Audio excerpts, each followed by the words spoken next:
Oke, kali ini kita akan mengupas tuntas sebuah strategi modern buat para kreator konten. Khususnya buat kamu yang mau membangun bisnis yang benar-benar nyata dan bisa bertahan lama. Ya, sebuah merek yang nggak bisa ditiru siapapun. Oke, kita mulai dari sini dulu ya. Pernah nggak sih ngerasa kayak tenggelam di lautan konten online? Rasanya tuh semua orang bikin konten, dan saking banyaknya kita jadi bingung sendiri. Mau mulai dari mana atau gimana caranya biar kelihatan beda. Nah, ini dia kenyataannya. Karena teknologi sekarang bikin semua orang bisa jadi kreator, konten yang biasa-biasa aja tuh udah jadi kayak barang dagangan biasa. Susah banget buat menonjol kalau konten kita generik. Dan yang menarik, brand-brand besar juga udah sadar loh soal ini, makanya mereka sekarang lebih banyak investasi ke personal brand, bukan lagi sekedar endorsement biasa. Kenapa? Karena audiens itu nyarinya koneksi yang asli sama manusia. Jadi, gimana caranya kita bisa menembus semua kebisingan ini? Jawabannya tuh bukan dengan nyari topik yang lebih heboh, tapi dengan menampilkan diri kamu yang otentik dan unik. Udah, lupain deh cara lama yang maksain kita masuk ke kotak-kotak kaku kayak niche travel atau niche fashion. Kuncinya sekarang adalah menciptakan kategorimu sendiri. Sebuah kategori di mana ya isinya cuma kamu seorang. Terus gimana caranya? Gampang kok. Coba temukan irisan dari 3 hal ini. Keahlian unik kamu, minat yang benar-benar tulus dari hati, dan cara pandang kamu yang otentik. Kalau ketiganya digabungin, nah itulah niche yang nggak bakal bisa ditiru siapapun. Oke, setelah kamu nemu sudut pandang unikmu, sekarang kita ngomongin soal produksi konten. Gimana caranya biar efisien? Kenalin, ini namanya metode content waterfall atau air terjun konten. Intinya adalah kerja cerdas bukan kerja keras. Kamu mulai dengan satu konten utama yang dalam, terus kamu potong-potong jadi bagian-bagian kecil buat platform lain.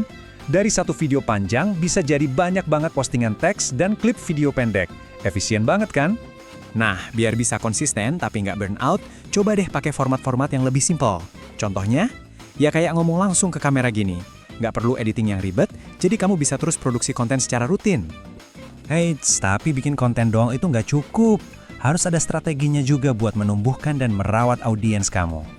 Jadi, ingat ya, viral itu bonus. Tujuan utamanya bukan itu. Tujuan utamanya adalah membangun hubungan. Makanya kamu butuh jenis konten yang beda-beda untuk setiap tahap perjalanan audiens kamu. Dari yang baru kenal sampai jadi fans berat. Nah, ini dia petanya. Namanya corong 3 tahap. Paling atas, TOFU atau top of funnel, tujuannya buat narik perhatian orang yang belum kenal kita. Terus di tengah, MOFU atau middle of funnel. Kita bangun kepercayaan pakai konten yang edukatif. Dan terakhir, di paling bawah, BOFU atau bottom of funnel. Disitulah kita mengubah pengikut setia jadi pelanggan. Oke, sekarang kita masuk ke bagian yang paling penting. Yaitu, gimana cara membangun bisnis yang nggak goyah cuma karena tren di satu platform media sosial aja. Ini harus kita ingat baik-baik. Kalau kita cuma ngandelin media sosial, itu artinya kita cuma nyewa audiens. Berisiko banget, karena kita nggak punya kendali sama sekali. Sekali algoritmanya berubah, jangkauan kita bisa hancur dalam semalam. Solusinya, pindahin audiens kamu dari platform sewaan itu ke rumah digital kamu sendiri, misalnya ke email list. Caranya adalah dengan pakai lead magnet. Kamu kasih sesuatu yang berharga secara gratis sebagai imbalan buat alamat email mereka. Bisnis yang kuat itu juga punya banyak sumber pemasukan. Jangan pernah taruh semua telur dalam satu keranjang. Coba deh diversifikasi kayak gini. Jadi kalau satu sumber pendapatan lagi seret, kamu masih punya sumber lainnya yang bisa diandalkan. Kekuatan dari semua sistem ini ada di satu kata, konsistensi. Coba deh kamu bayangin, kalau kamu bisa bikin 100 konten tiap bulan, ya campuranlah, besar kecil, dalam setahun kamu bakal punya 1.200 aset digital. 1.200! Dan semua itu bakal kerja buat kamu terus-terusan, bahkan pas kamu lagi tidur.